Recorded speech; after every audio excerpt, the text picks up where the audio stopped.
सोर सासे लाइक होबायलै सोरबा कमेन्टबो खालामासै मा एसे गोदाव सोरावब्रा जिन्दगियालाय लोगोफोर।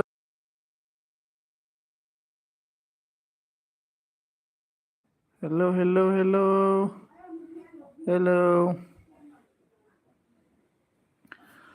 बै सोमखोर गामिया नंगौ नामा सना लाजिनाङा नोङो गिनो नाङा नोङो लाजिनाङा नोङो गिनो नाङा नोङो रोमै रोमै नुहुरनाय बै सोमखोर गामिया नंगौ नामा नोंनि एफा गरारखौलै दराखो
गेमिं ब्र हेलौ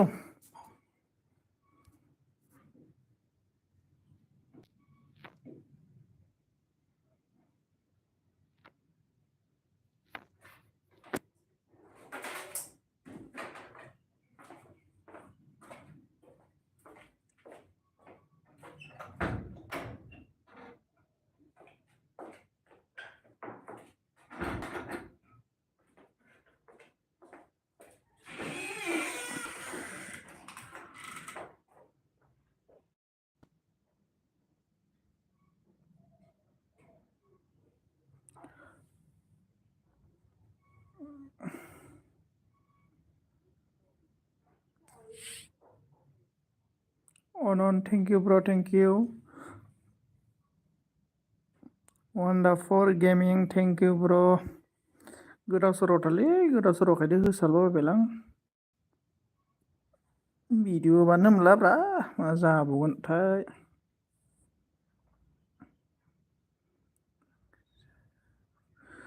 ओंख्रिखौथ' ओंखाम जाथ'वाखै ब्र जोंहा माने संगासिनो दंसो आरोना फुलकबि आलु मटर ना आरोना संगासिनो दङ मोनथ'वाखै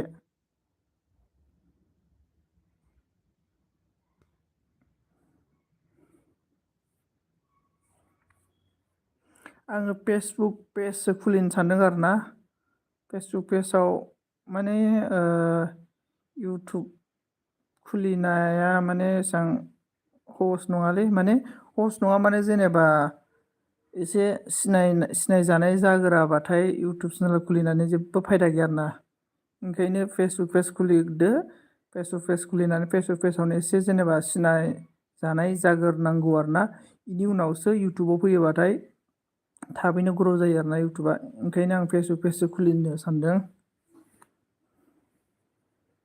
नङाबा ओरैनो बेखार आं नायबाय आरोना नै सोरनाबा 2K 4K गाहाम 3K गाहाम दङ भिडिअ आरोना माबा साबा आरोना सोरनाबा ओमफ्राय भिउसआनो फैया 100 भिउस 100 200ल' फैयो फायदायानो गैया आरोना 100 200 फैनानै ओंखायनो एसे फेसबुकआव सिना जाना जाग्रोनायनि उनाव जुदि इउटुबाव फैयोब्ला एसे मोजां जायो नालाय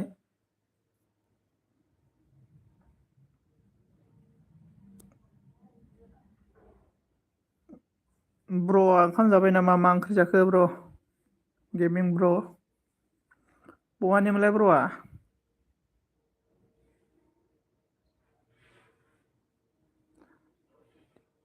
हेलौ दीपक हेलौ हेलौ दीपक ब्रो सब नहीं के तो सब कर दो। देखो दीपक ब्रो मैं भी आपको सब कर रहा है। देखो आपको मैं लाइव दिखा दिया। जय श्री राम।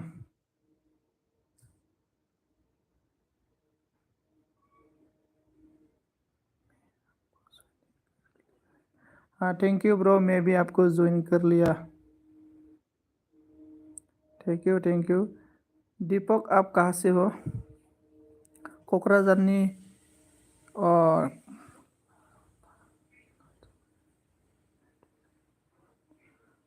ब्र' क'क्राझारनिनो आं उदालगुरिनि ब्र' आं क'क्राझाराव बेरायफेराखैलै ब्र' थांबाय थांनायालाय स्टेसनसिम थांबाय आरोना आङो ओमफ्राय बेरायफेराखै लोगोफोरालाय दङ ओमफ्राय लेंहरो बेनिफ्राय थांनाय जायाखै आरोना आङो क'क्राझाराव।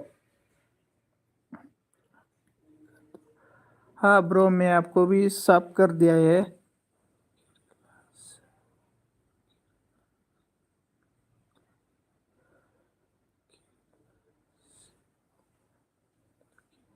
वाव केरेला से हो अच्छा। जोमाव ब्र'आथ' न'आव थाया खोमालै ने बाहेरायावसो मावोदां। केरेलायाव मा खामानि मावो ब्र'?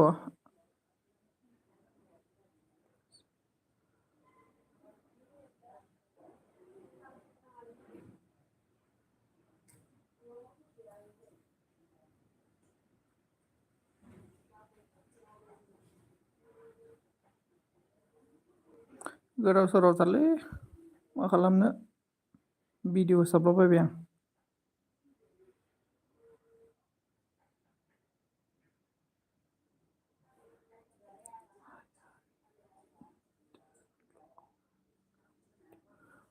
आदसा मा खालामनो ब्र' उपाय गैया खामानि मावनो गोनां जायो। लाइक खालामाखैबा लाइक खालामना होदो कौन लाइक नहीं किया लाइक कर दो प्लीज।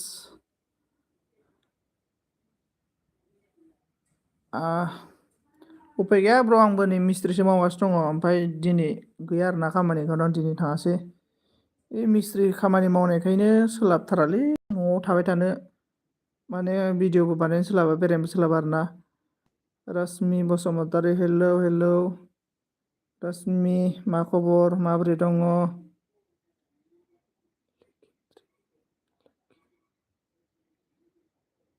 थेंक इउ जोमाव ब्र' लाइक खालामनायनि थाखाय थेंक इउ स' माच। खालामदो दे जोमाव ब्र' जोमाव ब्र'खौ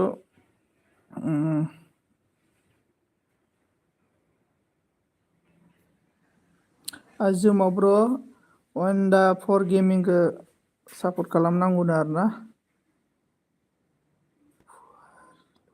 हेलौ फुवारि ब्लग नामा डेन्जार माथो हेलौ मोजां नोंनालाय आंनाबो मोजां दङ अनन थेंक इउ। फुवारि ब्लग नामा साबधान थेंक इउ रश्मि साबधान खालामनायनि थाखाय वान्डा फर गेमिं कमेन्ट हरना दोन वान्डा फर गेमिं जोमावखौ साब खालामनानै कमेन्ट हरना दोनबानो जाबाय।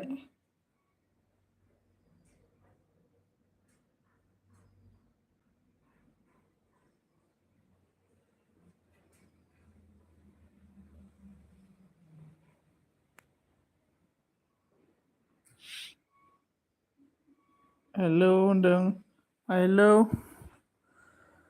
रावबो अन गैला नामा अन दङ जोमाव आंनि हटेल बेयाव फै wonder for gaming wonder for gaming जोमावनि एलबिआव फैबानो जाबाय 8टानिफ्राय 11टासिम जायो आंबो थांगोन। मैया आङो जोमावनि एलबिआव दंबाय थायोमोन आरोना ओमफ्राय उन्दुनो ओंखारनानै ओमफ्राय गैला आरोना आंबो मैया थादों थानायालाय दिनैबो थांगोन आङो। फुवारि ब्लगआ बहानिमोनलाय सोर सोर लाइक खालामाखै लाइक खालामना होलांदो दे।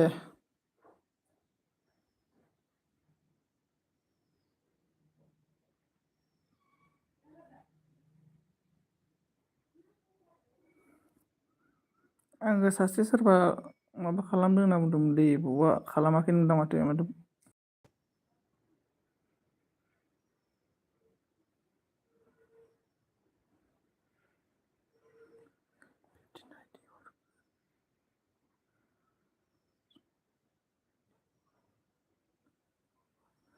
$15 आइडि हरगोन नांगौबा फैबानो जाबाय जोंहा दा टाइम गैथ'लालै। अके ब्र जागोन दे।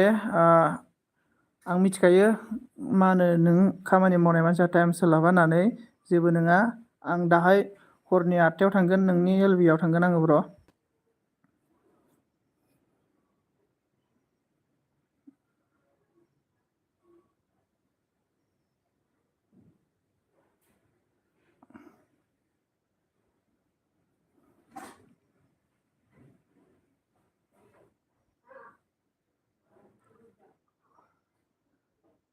फुवारि ब्लगआ थांबाय नामालै?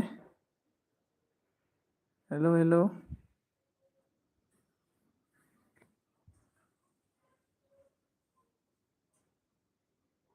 नेट पेकबो बारा गैयालै भिडिअ दानि आपलड खालामदोंमोन आं।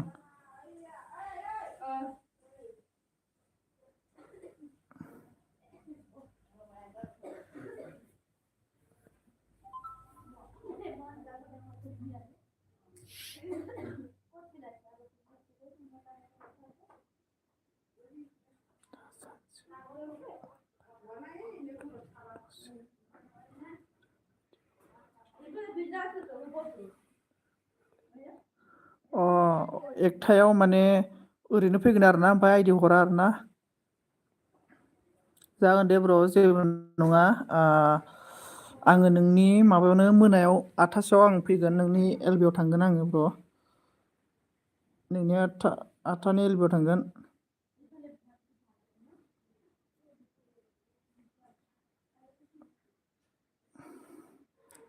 सोर सोर दङ कमेन्ट खालामदो। कौन है प्लिज कमेन्ट करो कमेन्ट गाइस। जुमाव ब्र'आ थांबाय नामा? माला फैगोन न'आव जुमाव ब्र'? अनन thank U gaming.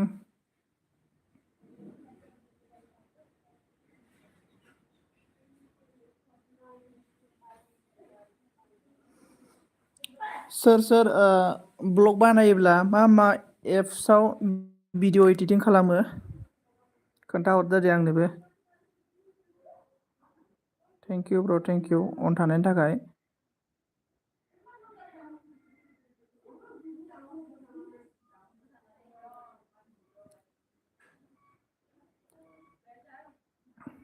Master thank you ब्र।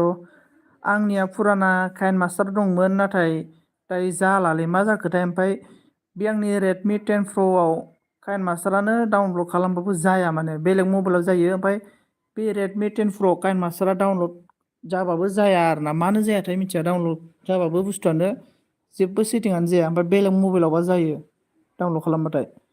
मा जाखोथाय आंनि बे मबाइला ओंखायनो आङो VN आवसो खालामो आरोना दासान्दि भिडिअखौ इडिटिंखौ।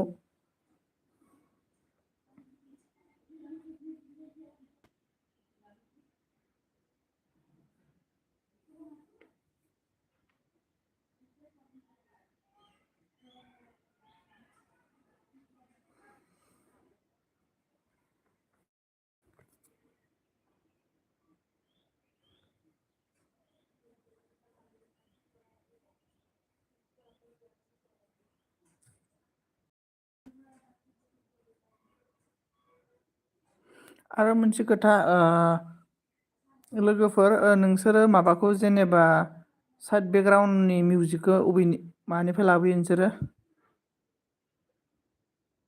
सोर नामा? आंना निउ काइन मास्टार नांगौबा नाम्बाराव हर। जागोन दे ब्र आं नाम्बार हरगोन।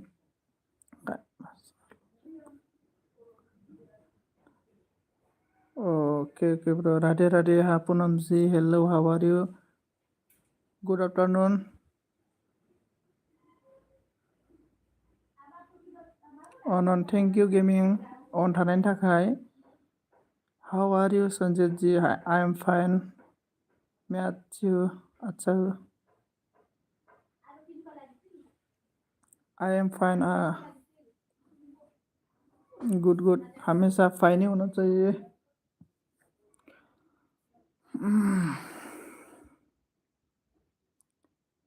पूनम जी लाइक नहीं किया तो लाइक कर दो. क्यों रो रहा है? और रोने का रीजन क्या है? पूनम जी आप कौन सा ऐप में वीडियो एडिटिंग करता है? प्लीज़ कमेंट करके बता दो.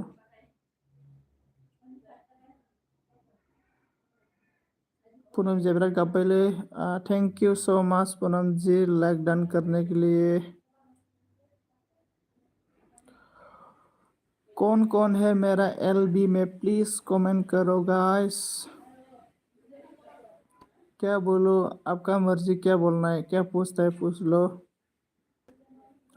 हाँ मेरा एक क्वेश्चन है पूनम जी. आप आज क्यों एलबी नहीं दिया? रीज़न क्या है? मतलब नहीं है. ऑन thank you. Wonder for gaming. Wonder for गेमिंगा मा एप्सआव भिडिअ एडिटिं खालामो? क्यों आज एलबी नहीं किया है?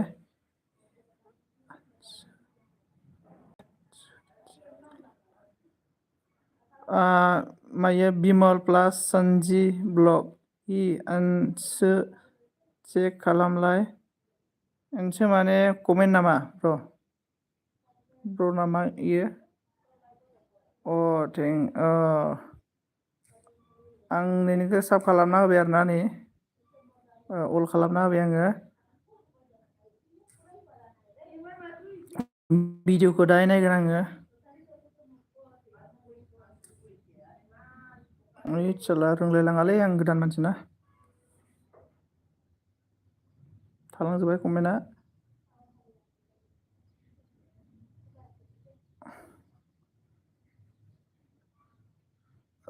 जोमावनि आइडि नायो. जोमाव आं साब खालामबाय. बेखौबो मेरा क्या बोले Poonam ji? Like done. Thank you so much. Sanji blog बीमा plus Sanji blog. Thank you. आं बिखौ चेनेल खालामगोन नामा नों उनाव? आं साब खालामना दोनबाय दे नोंनिखौबो. जइनिं प्लिज. पूनम जी आप किसको जॉइनिंग बोल रहे? रांहिब नामा? रांहिब ब्लग ना? Please joining now. Thank you. आं मैयानो खालामदों. बुजिबाय आङो बुजिबाय. सानजि अखाफोर ब्र. हेलौ सार ना बुंदों. ब्र मा खबर? मा खालामदों? आंना मा जायो? इनशर्ट. वाव इनशर्टआव. Thank you wonder for gaming खोन्थानायनि थाखाय. आङो ना ओरैबायदि जायो. मोनसे टाइमावनो मानसिफ्रा गोबां एलबि होनो हायो. ओमफ्राय सोर सासेनाव थांजेननो जायो आरोना. ओमफ्राय इनाव थांनोबाबो इनाव थांनो जायो आरोना. बेखायनो आं दसे कमेन्ट होलाबायना फैयो आरोना आङो. अखाफोर ब्र. उन्दुना दं सार. आंबो उन्दुना दंलै नै गोदाव सोराव. मा खालामनो? खामानिबो गैयाना दिनै. अखाफोर नालि फिसाय. नालि अखाफोरा नालिनिसो नामाब्रा? नालि गैया बेवहाय. नागिरहै थां. नालिया आंनि एलबियाव फैयालै.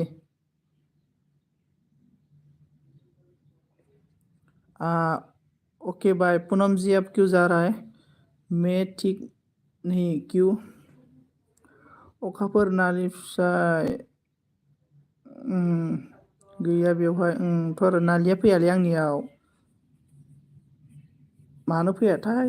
सैयाना आंखौ नालिया. नांलायलायदोंला नालिजों सानसेखालि. अखाफोर ब्र. जोमाव. अके पूनम जी क्यों जा रहा है आप? बुखार हो रहा है क्या? हेलो हेलो, कमेंट करके बताओ।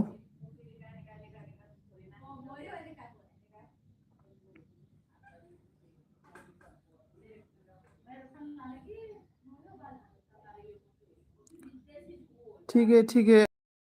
पूनम जी क्यों जा रहा है आप? कुछ तो बोलो, क्या हो रहा है आपको? बाय बाय दै थाथ' दै लाखि अखाफोर। जोमाव ब्र' नों मानो थांखो? नै फैबायमोन, नों जायखौ नाम लादों। मा माल आंनिल' नाम लादोंनो? नोंनि नाम लानायाथ' नैलै अखाफोर आदै जोमाव मोनासो लागासिनो दङ। मेरी से बात करो। हाँ आपसे बात कर रहे हैं ना पूनम जी, बोलो। क्या कर रहे हैं अभी? खाना पीना हो गया आपका? सालो सालो हॉस्पिटल। सालो हॉस्पिटल का मतलब कौन है हॉस्पिटल में अभी?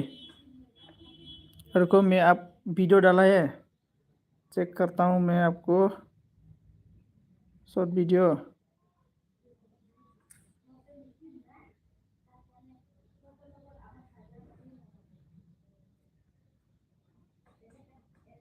आप मेरी ख्याल नहीं करते हो? क्यों ऐसा बोल रहा है? मैं सभी को क्या करता है। I hate you.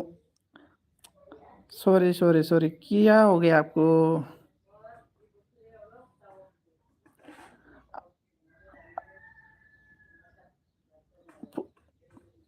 फूल से मतलब पूरा कहानी मुझे मालूम नहीं ना, इसलिए पूनम जी कौन हॉस्पिटल में है, कुछ बोलो।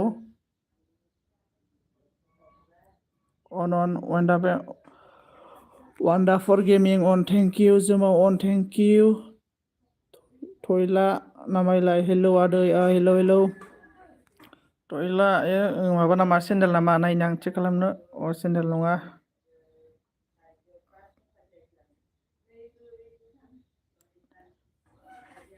आदै नोंखौ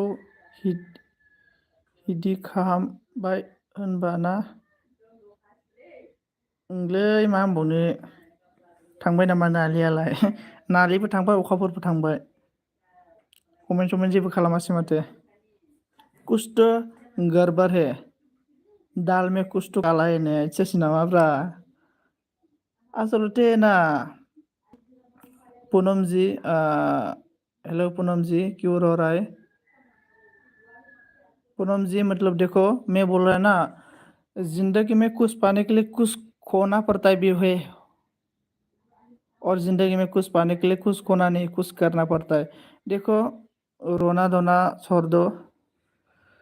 नोंसोर आं बुरि हैदोंमोन बाल बाबुनि एलबिया। नंगौ नामा? गुमा हेलौ हेलौ गुमा।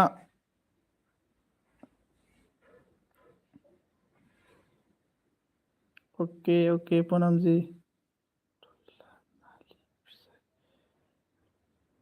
थयला नालि फिसाय। थयलानि जाहैबाय नामा नालियालाय? आदै आंखौ सिनायदों हो? आं नोंखौ सिनायासैलै आदै। आसलथे नों माबा नामा, जोमाव नामा? जोमाव नोंखौ जोंबाय आं। अखाफोर ब्र' मानो जोंनांगौ? मिनि खुसि थानांगौलै, मानसिनि जिउ आरोना, दिनै दं गाबोन गैया। दानोबो थैनो हागौ, गाबोनबो थैनो हागौ। जि जिउ थासान्दि बे समावनो मिनि खुसि इन्जय खालाम, गासैजोंबो रायलाय, डायलग हो, मिनियो, सब कमेडि खालाम आरोना। जों कुछ फन पे कुछ। हाँ पूनम जी, कुछ पाने के लिए कुछ खोना पड़ता है। कुछ कुछ काम पे मतलब, और कुछ काम पे कुछ कुछ पाने के लिए खोना नहीं, करना भी पड़ता है, मतलब दोनों भी सही है। माथो अखाफोर आबौ। हाँ, अखाफोरावबो खारलायबाय नामा? दङ दङ, अखाफोरावबो दंमोन। फैला मसियारि नामा होनदों। ओइ मैं क्या करूँ? आपको कुछ भी करना नहीं चाहिए मतलब रोना धोना छोड़ दो ये इनसर्ट इउ खालामनो आं okay wonderful gaming thank you okay what please tell me हाँ पूनम जी मैं तो बोल रहा है ना बोलो अखाफोर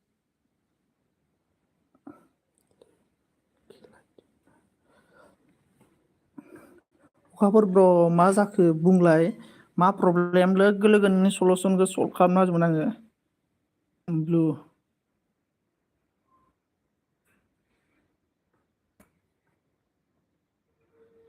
राधे राधे हाँ राधे राधे जय श्री कृष्ण सियाराम सरिलै अखाफोर दे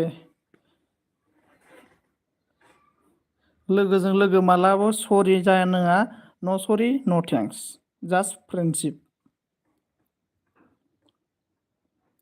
सब लोग क्या बात कर रहा है सब लोग तो ये बात कर रहे हैं मतलब किसका गर्लफ्रेंड है किसका गर्लफ्रेंड नहीं है ये बात कर रहे हैं सभी लोग अभी सभी लोग यंग है ना बुंला दे होनना बुंदों आरोना देखायलाबो होनबा होनना बुंदों आरोना संजीत जी हाँ पूनम जी बोलो पूनम जी आपका खाना हो गया लाडू आपका खाना हो गया एच बी ब्लॉग ही हाय ब्रो हेलो ब्रो आंनि एलबिआव फैनायनि थाखाय मस्ट वेलकाम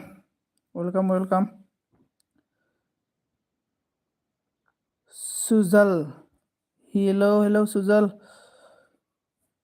आं गोरिब हेलो टयला गोरिब होनना बुंदों आरोना गुमाया सोरबा कमेन्टआव दानफिनजोब्बाय नामा ओंखाम जाबाय नामा ब्र ओंखाम जाथ'वाखै ब्र संगासिनो आरोना मोनथ'वाखै जोमाव मनिस मानसिया माला दुखु जायो बखिबाय थाजानाय मैं तो बीमार हूँ ओ हाँ बीमार ओ दवाई खा लो like done thank you it's बी अन गावबागाव कमेन्ट गेलेबाय था बिदि मालायनि नेम लानो नाङा गावबागाव कमेन्ट गेलेबाय था मालाय नाम लानो नाङा नालिया रागा जादों आरोना रागा जानानै जेबो लाब गैया आरोना रागा जानो नाङा नाम लाबाबो गय हाइजें गोरानाबो मालाबा खामानि होयोनोलै मिथिबाय बेखायनोथ' जेबो गाज्रि मोनलायलाय नङा नाम लाबाबो पूनम जी लाडू क्यों ख्याल नहीं है ख्याल मेरा हिंदी लैंग्वेज अच्छा से नहीं आता है रे पूनम जी बोलो और आप बोलो आदै आं ओंखारबाय दै आंथ' फैफिनबो हाला नालाय माथो थैंक यू आंनि एलबिआव फैनो थाखाय मा ओंख्रि संखो ओंख्रिया जोंना फुलकबि आलु मटर नामोन आरोना आं मैया बुधबार बाजार जायोमोन उदालगुरियाव बेनिफ्राय ना लाना फैदोंमोन आरोना ना सल लाना फैदोंमोन आरोना जोंहा सिस्टारा बे ना सलजोंनो संगासिनो दङ आरोना नारलि आं लायनोसैलै सैथो दा वाव माने अखाफोरजों नारलिजों गुलु गुलु नामा जमावारि आप मेरी को लाइक कर दो हाँ मैं तो आपका वीडियो रोज देखता हूँ लाइक भी करता हूँ प्लीज बोलो हाँ मैं बोल रहा है ना लाडू हाँ लाडू मेरा नेम है हाँ मुझे पता है आपका नाम लाडू बोल के संजीत बारा जायो मालाबा जुमाव आरिना नंगौ लिमिटाव थानांगौ र' दे लोगोफोर फन फैदों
लोगोफोर मानो होनोबा जोंहा सिस्टारा हा बायनायदों आरो लोगोफोर हा बायनायदोंमोन आरोना आमाइ फन हरदोंमोन। आं कमेन्टखौनो बावजोब्बाय दे अबावबा थालांजोब्बाय। राधे राधे पुनमजि राधे राधे सिया राम जय जय राम। मति राधे राधे मतिजि Radhe Radhe. Like don thank you so' much like thank you so' माच नालि आंनि बेयाव फैनानै आंखौ लाइक खालामनायनि थाखाय रोजा रोजा साबायखर। अखाफोर अन एलबि नै आस हा हा हा मतिजि क्यों पूनम जी एलबी नहीं आया। इना मुझे टाइम भी नहीं मिला। हाँ अब पूनम जी लाडू आप और मोती जी क्या बोल रहे इसको हिंदी में। पूनम जी आपका क्या लगता है ये रीना राधे राधे। हाँ जय जय राम सिया राम बी बर' हेलो हेलो हेलो बी बर' मा खबर मा खालामदों हाउ आर यू। मेरा ब्लू कहाँ है आपका ब्लू घर में सर के आया है मैं। राधे राधे राधे राधे पूनम जी राम राम जय Ram Siya Ram like don thank you so much. अखाफोर जोमाव आदै एसे खम खालामदो गावहाबा एदावो आं फरायला राम राम राम राम। राधे पूनम जी आप क्यों कमेंट को डिलीट कर दिया हम फ्रेंड हैं। हाँ और मी एंड माई लाइफ एक चैनल है इसका ये कौन सा किसका चैनल है आंखौ एदाव आदै जोमाव आं जेबो साना सिख्ला मानसिखौ एदावनो दे जोमाव नंगौ नंगौ सिख्ला मानसिखौ एदावबाथाय एसे डेन्जार जायो। अनन थेंक इउ नालि अन जानायनि थाखाय। मेरा ब्लू किधर है आपका ब्लू ना देखो लाडू वाओ बी फ्रेंड है। हाँ हाँ लाडू आपका फेस मुझे देखना है क्यों आप बोला था ना मुझे प्रॉमिस लिया था आप 1K होने की बाद फेस वीडियो लेके आएगा बोल के आप मुझे प्रॉमिस किया था। आप किधर है आपका फेस मुझे देखना है। संजीत जी हाँ मत जाओ ब्लू होदो ब्लू होनो नामा अखाफोर नालि फिसायसो बुंदों। नंगौ नंगौ मोदोमनाय बिबारखौ रावबो हुकुम हरनो हायानो आरोना आंबो फरायनानै मोनबोदों। फुवारी हेलो सिस्टार हेलो नाली अन रीना जी कुछ बोलो रीना आई सो मत मा जाखो इंसाफी। हाँ हाँ मैं आपका इंसा मुझे नहीं है ना आपका लिंक मुझे नहीं मिला है लाडू जी।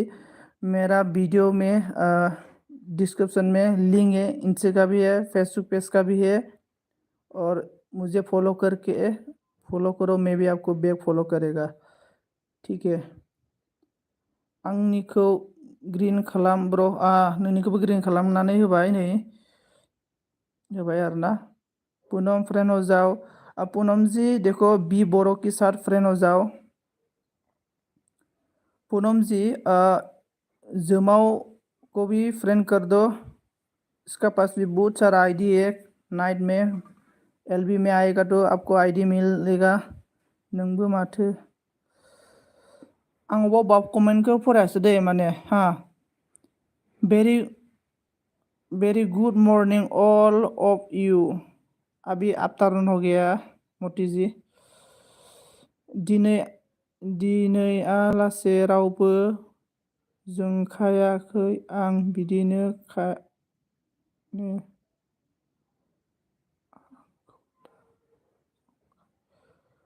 नालिया रागा जाबायलै जंखायनानो बे बर' लोगो जादो होनना बुंदों आरोना।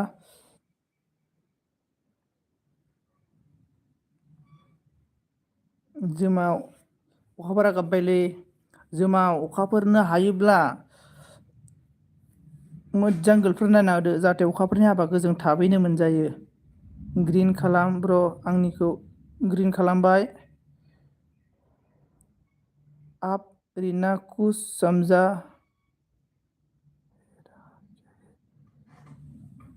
ओ ओम हर हर महादेव। रीना जी हर हर महादेव। खाना खा लिया? नहीं खाया मैं खाना, अभी बना रहा है। खाना नहीं हुआ मेरा।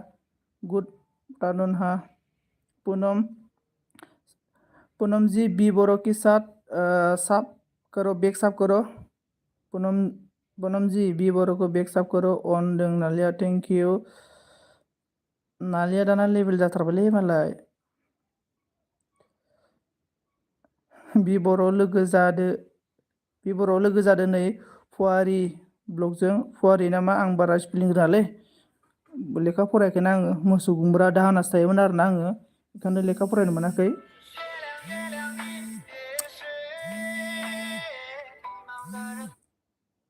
आइ एम कल बेक इउ। आंनाव फन फैदोंमोन आरोना, ओंखायनोथ' जादोंमोन। लोगो फन हरदोंमोन, लोगो माने आदा जायो। मोटू क्या बोल रहा है? मोटू कुछ भी नहीं बोल रहा है। रीना जी आप खाना खा गया? खाना हो गया आपका? नाली नाली नाली ब्र' होनदों आरोना। नालिया ब्र' नङा, हिनजावसो आरोना। लोगो मा जागोन? नालिखौ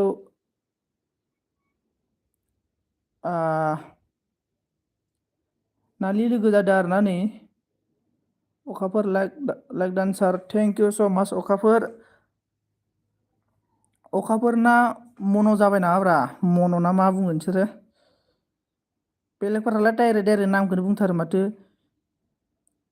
बि बर' ब्लग लाइक दान आरोना, नोंखौ खालामबाय थानानै पुनमजिया। मेरा तो मुर्गा नहीं उसे मैं खाना नहीं खाता है। मोटी मैं मुर्गा मुर्गी बकरा मीट होने से खाना नहीं खाता है। फुवारि ब्लग खालाम जायो होनना बुंदों आरोना, खालामदो दे। सानजि ब्लग आंखौ दा एदाव सै अखाफोर, दिनैनिफ्राय आंबो एदावला नोंखौ होनना बुंदों आरोना नै अखाफोर। दिनैनिफ्राय डाइरेक्टनो कमेन्ट खालामनांगौ आरोना नै। पुनमजिया बुंदों आरोना कमेन्ट चेक खालामनो थाखाय। नालि सनजित नोंबो जावदों नामा आंखौ? हा बहा लेभेल जाखो नायनुखोनो? नङा जावाखै, आङो ओरैनोसो बुंदों आरोना। जास्ट मा गाज्रि मोनदों नामा? गाज्रि मोना दे। Rajib hello Rajib all friend hello होनना बुंदों राजिबा, राजिब बर्मन। मोस्ट वेलकाम मेरा एलबी में आने के लिए सभी को। आईडी है क्या किसी की पास ने? बि बर' आइडिया ना अखाफोरनाव मोनगोन, जोमावनाव मोनगोन आरोना। आइडि मोनानि 8टायाव एलबि होयो माबाया जोमावा, आरो अखाफोराबो बेलासियाव होयो। खैथासोआव होयो मोनथायो? साब खालामनानै लाबानो जाबाय, लोगो खालामना ला। मोटू हम खाना खा लिया, कौन क्या सब्जी खाया?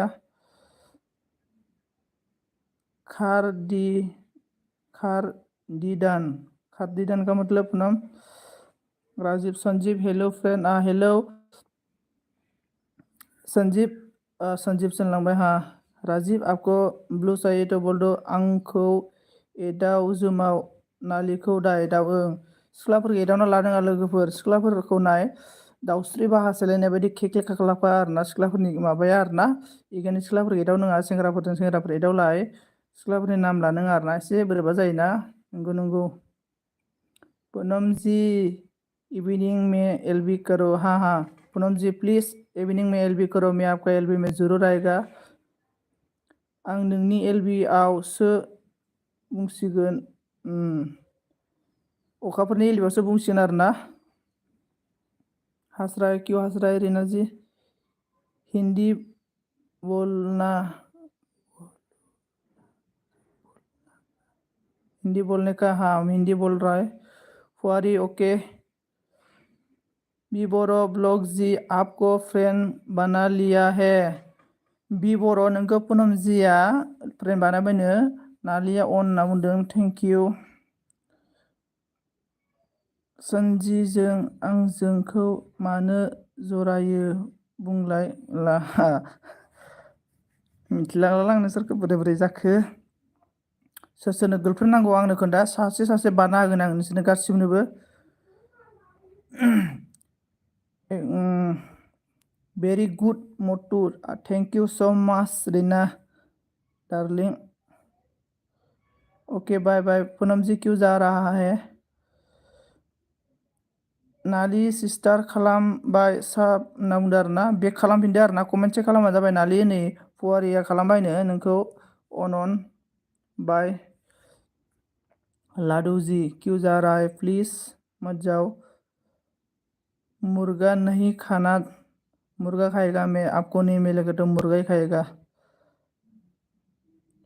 बाय बाय बाय बेलेग रागा जोंबाय नाब्रा आंखौलाय फोनांजियालाय बि बर' साबदान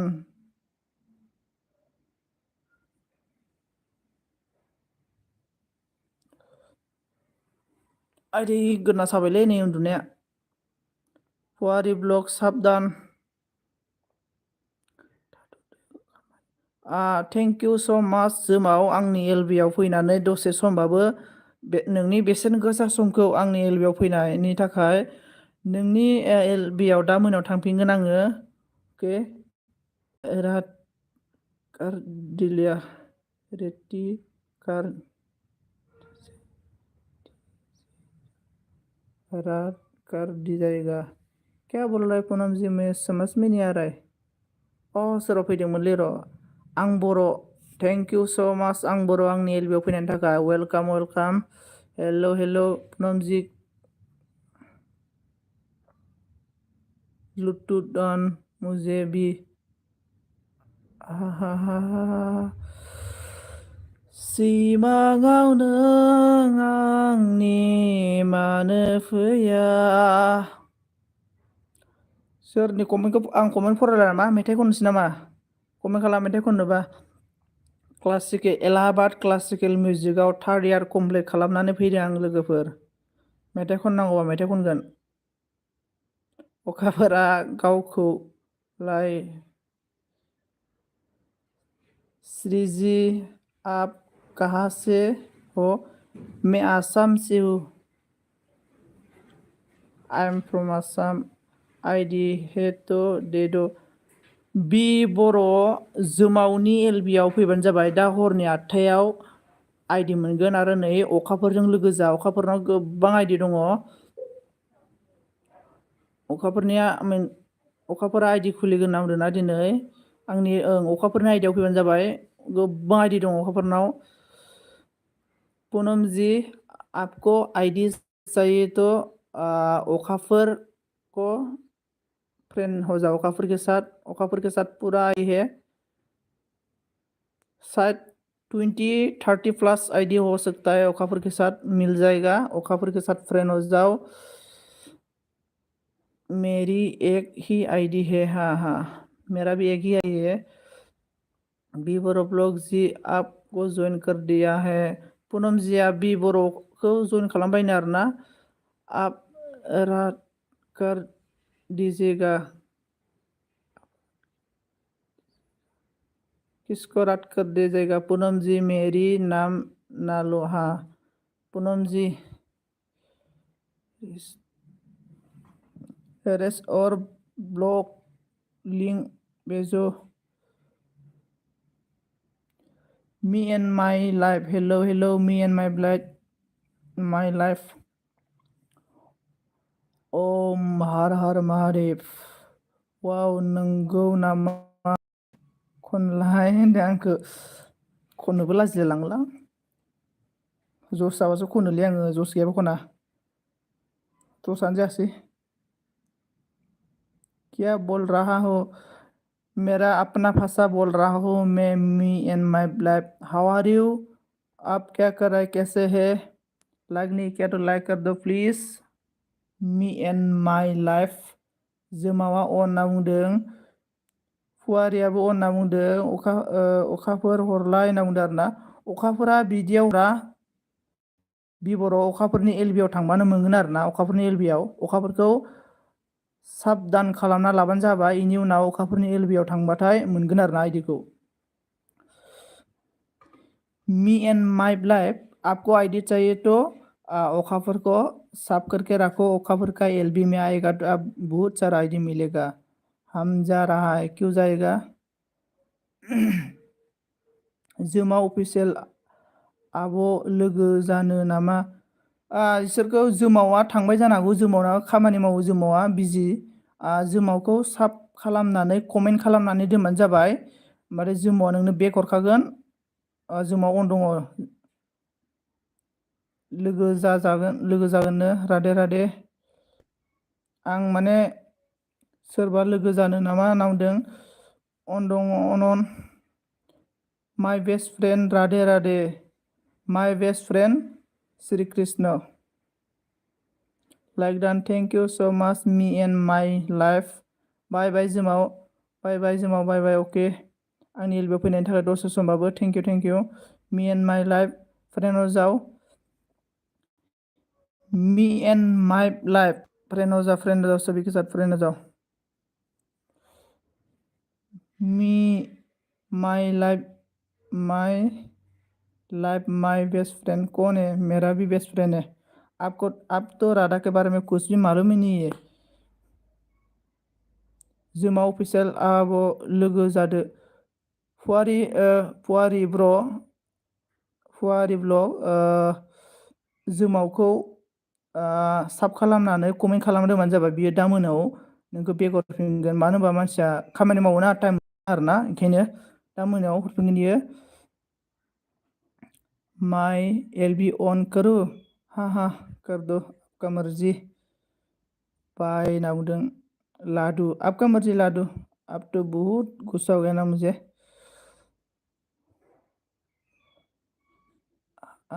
हम मोटू का फ्रेंड है। हाँ,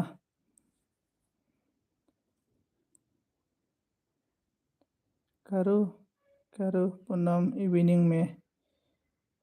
पूनम फ्रेंड हो जाओ। हाँ पूनम, देखो फुआरी के साथ फ्रेंड हो जाओ। ऑन wonder for gaming. Wonder for gaming नोंबो लोगो जानोबा इसोरजों लोगो जालाबायदे दे।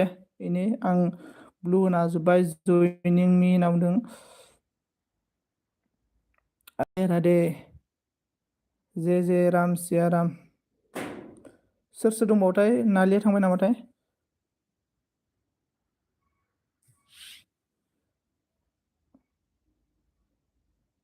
मी एंड माई लाइफ फ्रेंड हो जाओ। राम सिया राम नहीं होता है, सिया राम होता है। हाँ, राम सिया राम। सिमाङाव नों आंनि मानो फैया? मी एंड माई लाइफ फ्रेंड हो। फुआरी ब्लॉग से मी एंड माई लाइफ फ्रेंड हो जाओ। मोटी चला गया? नहीं, मोटू की फ्रेंड हूँ। हाँ, मेरा बेस्ट फ्रेंड है। मी एंड माई लाइफ, आपका नाम क्या है?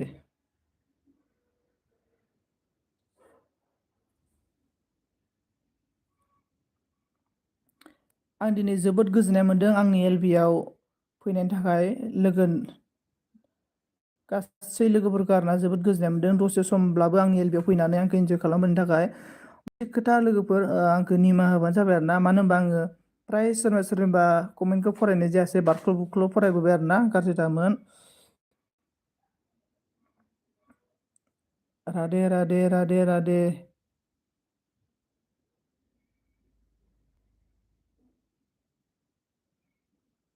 देखो, मी एंड माई लाइफ, आप जब भी भगवान को ये करते हैं ना, तो क्या बोल के आप लोग, मैं ही सबकी फ्रेंड बन गया।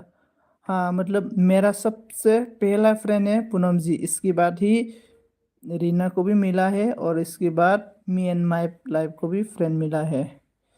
On wonder for gaming, thank you so much wonder for gaming आंनि एलबियाव थाबाय थानायनि थाखाय। राधे राधे। ऑन आं बर' अन, थैंक यू सो मच आं बर' आंनि एलबियाव थानायनि थाखाय। लोगो जानोबा लोगो जादो इने। सोर लोगो जालाय, लोगो जा। सभी फ्रेंड हो जाओ प्लीज। मुझे कोई मन्ना को क्या कॉल गलत है। ऑन मुझे कोई बना लो फ्रेंड। पुनमजीखौ सोर सोर फ्रेंड जायाखै? पुनमजीजोंबो फ्रेंड जादो इने। निउ बी बर'जों सोर सोर लोगो गैया लोगो जा। बी बर'के साथ कौन फ्रेंड नहीं है फ्रेंड हो जाओ। कभी कभी कभी भी एलबी नहीं करूंगी। क्यों? ओके बाय संजीत। पूनम जी अब क्या हो गया? लाडू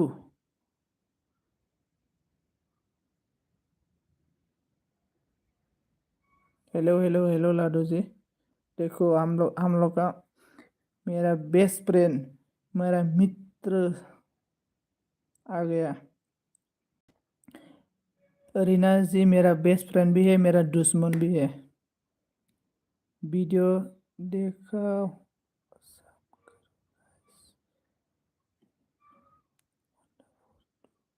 अंडा कर दो। हंस रहा है। गाबदों बी बर' नों मानो गाबखो? दुश्मन हा मेरा दुश्मन।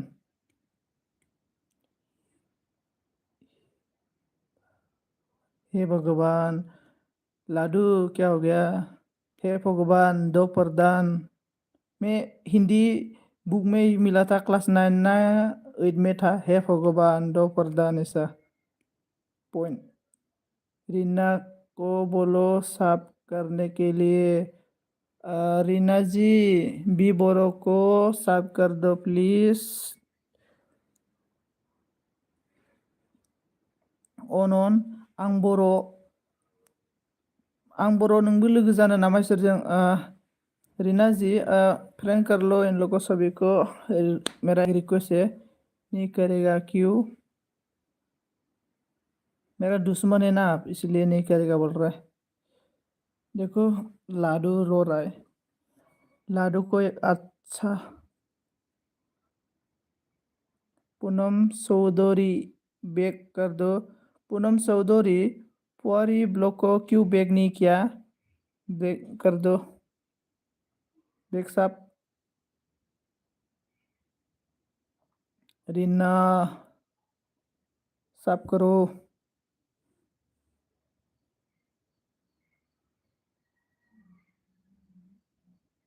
सोर दङ कमेन्ट खालामदो। 7 जन दं आरोना, 7 जनाव 3 4 5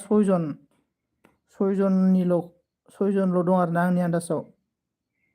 6 जनल'। 6 जन फैबाय। हागोन दे सब।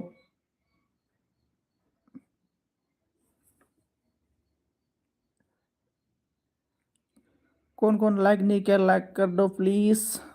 2 लाइक डन है। किसको? ठीक है मोटू। हाँ मेरा दुश्मन, मेरा शेर।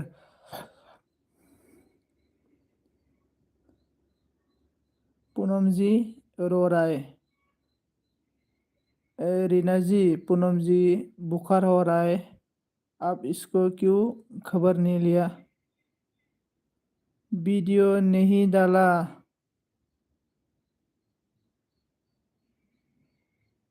डाला। सब नहीं किया, मुझे आन हो जाएगी। माबा बी बर' नोङो रिनाखौ साब खालामलायनाङा। मानो होनबा बियो चेनेल नङा, आइडिसो। इना चेनेलबो गैया आरोना, इयो ओरैनो जास्ट नायग्रासो आरोना इयो। राधे 2 आईडी है। रीना के पास कितना आईडी है? रीना प्लीज मुझे भी आईडी दे दो।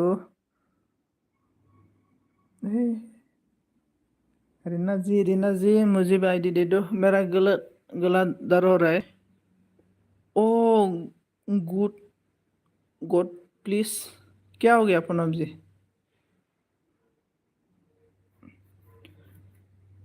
आप सभी लोग बातें करते रहो, मैं 5 मिनट के बाद मैं वापस आएगा। आप लोग बात करते रहो। मेरा मामी ने मुझे बुलाया है, रुको 5 मिनट के बाद में आएगा।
हम सफर राधे राधे। ड्राइमा। देखो मेरा नेट पे खत्म हो गया, 90% हो गया मेरा नेट खत्म। मैं सभी को एक निवेदन करता हूँ, मैं अभी 3 बजे में एक वीडियो डालेगा हम लोग का ट्रेडिशनल का जो पूजा कैसा होता है, ये किसका बारे में, मतलब मैं दिन में बोला था ना, मीटिंग में गया था, ये वीडियो में एडिटिंग हो गया मेरा, मैं डाल भी दिया, लेकिन अनलिस्ट में है अभी। 3 बजे में मैं इसको पब्लिक कर देगा, तो सभी लोग देखो मेरा वीडियो को प्लीज़। 90% हम यार नेट पे गिला, मेरा 90% चला गया, देखो नेट पे खत्म हो गया अभी, इसलिए मैं अभी बंद करना चाहता हूँ। एलबी खाना खाएगा, ओए दे लोगोफोर गासै आं दोनथ'नोसै आरोना एलबिखौ, दासो इन्टारेस्टिं जाफुदों मोजां नालाय। हेल' अल फ्रेन्ड, धन्यबाद, रोजा रोजा साबायखर, राधे राधे। हामिखुंगा, thank you so much, thank you. आं दोनथ'नोसै दे एलबिखौ। रीना जी, पूनम जी, मैं एलबी को बंद कर दूं, फिर मिलेगा है, थैंक यू। हाँ फिर मिलेगा, मतलब मेरा नेट पैक खत्म हो गया ना, और मुझे खाना खाने के लिए बुला रहा है। आं बर' अनन, थेंक यू सो माच। आं बर' आंनि एलबियाव फैनानै आरो थानाय जोबजासे थानायनि थाखाय थेंक यू सो माच। आं बर'। बेनिफ्राय फुवारि ब्लग, थेंक यू सो माच। पुनमजि बेक कर दो होनना बुंदों। पुनमजि प्लिज बेक कर दो फुवारिखौ। फुवारि नोङो पुनमजिनियाव थांनानै कमेन्ट खालामदोंमोन, कमेन्ट खालामना हर आरो ना। अनन, थेंक यू सो माच। Rina Chowdhury, thank you so माच। सोरबा फैदोंमोन नामा? Vishal, hello bro, how are you Vishal? मैं तो अभी एलबी बंद करना चाहता है, और अब अभी आ गया, कर दिया है जी हाँ, थैंक यू सो मच। फुवारि ब्लग, पूनम जिया नोंगो साब खालामखाबायनो, सभी को थैंक यू ब्रो, साब कर दो आंनिखौबो।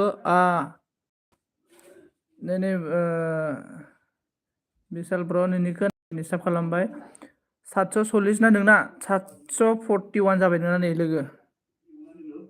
साब खालामबाय, आं नै नायबानो जाबाय। आं नोंनि भिडिअखौ दाहाय नायगोन आरो ना।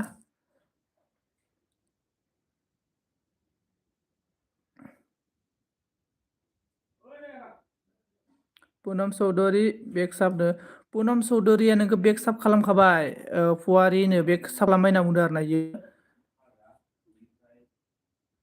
नौजन माबा लाइक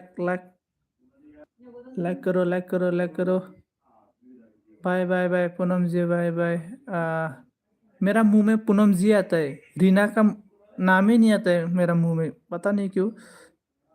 मैं रीना बोलना चाहता हूँ, लेकिन पूनम ही आता है मेरा मुंह में पहले। Reena ji thank you so much, Reena ji thank you thank you thank you. Joining कर दो गाइस।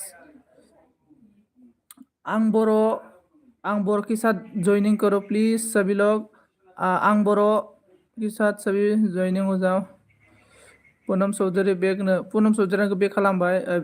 फुल वास नायदो ब्र दाहाय जागोन ब्र, आं दाहाय नायगोन आरोना बेलासियाव ओंखाम जाखांनायनि उनाव नायगोन आङो। राजिब जयनिं मी ब्लु होदो नों। बिशाल ब्र आं माने एलबिखौ दोनथ'नो सानबायमोन, नेट पेकआनो जोबना होबाय आंना। भिडिअ डाउनलड माबा खालामदोंमोन आङो, होना दोन आं ब्लुथ' होबाय होनायालाय। जोमाव अफिसियेला लाइभ फैलायबाय।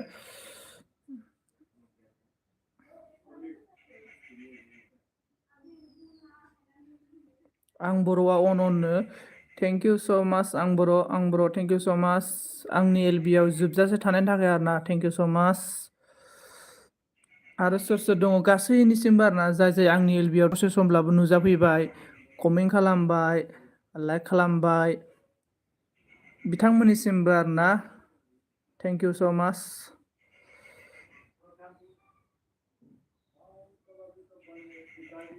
आं एलबिखौ बन्द' खालामसैमोन, आं एलबिखौ बन्द' खालामसैमोन। 1 घन्टा जाबायना आंना एलबिआ नै, आं बन्द' खालामसैमोन माने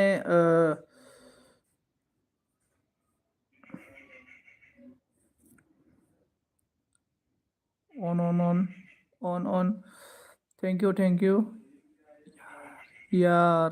क्या हो गया पूनम जी आपको? लाडू क्या हो गया? लाडू दूल्हा, लाडू को डू को पे लेकर के ला को लास्ट में लेके जाएगा तो दूल्हा। सब लोग 24 आवर्स की बात, क्या हो गया 24 आवर्स?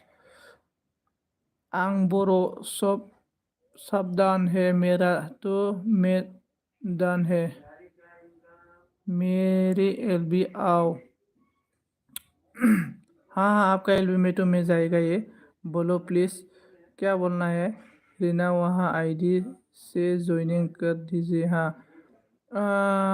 लाडू जी आप जमाओ, अभी एलबी दे रहा है जमाओ, अभी एलबी दे रहा है जमाओ के पास। अभी तो एलबी रात का 8 बजे में जमाओ लाइव आएगा, और स्किप एलबी में जाएगा तो आप लोग सभी लोग आईडी मिलेगा, 10 आईडी मिलेगा, 10 आईडी 8 बजे में।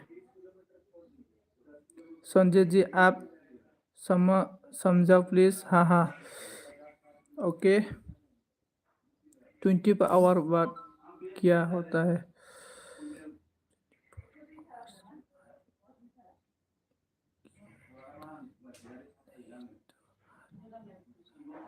हाँ रीना चौधरी ज्वाइनिंग करो विशाल के साथ बोल रहा है।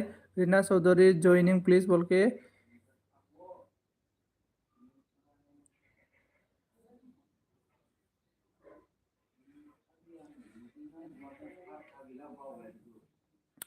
विशाल ब्रो पूनम जी को सब करके कमेंट करके रखो, पूनम जी आपको बैक सब कर देगा।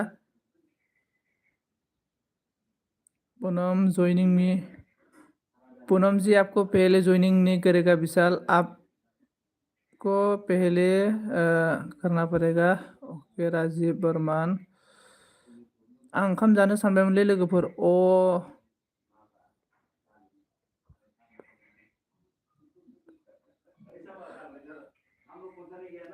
अखा फुवारी ब्लग माने पुनमजिया बुंदों आरोना नोंखौ माने 24 आवार्सनि उनाव आनजाफिनगोन होननानै, बेखायनो इयो दसे उनाव ना मा साब खालामगोन होनना बुंदों आरोना, भिडिअ नायनानै साब खालामगोन होनना बुंदों आरोना। नोंखौ जेबो टेनसन खालामना आरोना, नोङो साब खालामना होगोन इयो। मोटू अभी नहीं क्यों?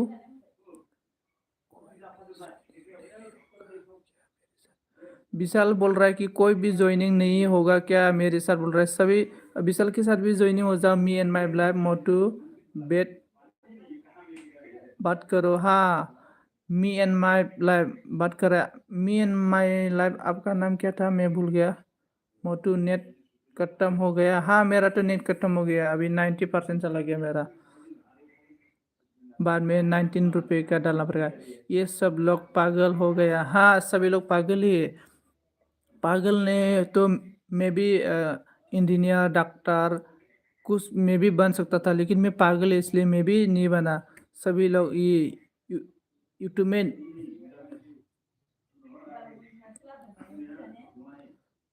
नॉन थैंक यू आं बर' मी एंड माई लाइफ भी पागल है। मी एंड माई लाइफ भी पागल है। हासराय पूनम जी भी पागल है।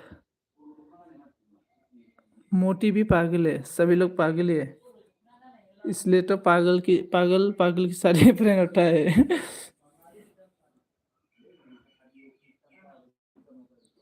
फिर भी बार बार बोल रहा है। हाँ, ओके पूनम जी, मैं आपका बात को समझ में आ गया। क्या करेगा बोल रहा है तो। संजीत जी so beautiful, wow very smart.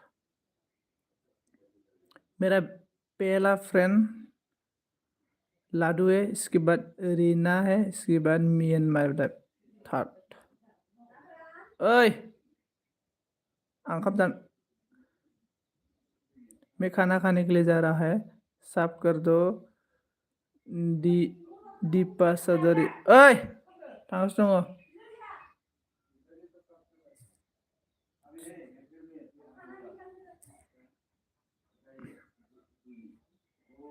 मैं खाना खाने के लिए जा रहा है, मुझे बुला रहा है मेरा बहन, पूरा गुस्सा हो रहा है मुझे, कब खाना खाने के लिए आएगा बोल के।